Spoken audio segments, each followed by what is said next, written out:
المعارضة الغابونية ترفض زيارة ماكرون وتطالب بإغلاق القاعدة العسكرية الفرنسية وإلغاء عملة الفرنك. شنت المعارضة الغابونية حملة واسعة على مواقع التواصل الاجتماعي ضد زيارة الرئيس الفرنسي إيمانويل ماكرون إلى الغابون، والمقرر عقدها يومي 1 و2 من مارس 2023 بمناسبة قمة الغابة الواحدة.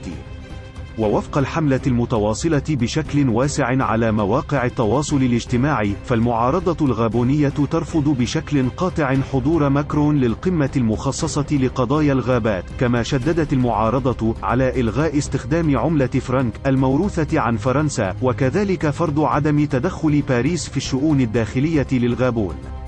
وتأتي هذه الحملة الواسعة في ظل خوف المعارضة أن يفسر الغابونيون زيارة ماكرون لبلدهم على أنها تعبير عن دعم فرنسا للنظام القائم، خاصة وأن الانتخابات الرئاسية بالغابون مقرر إجراؤها في غشت 2023.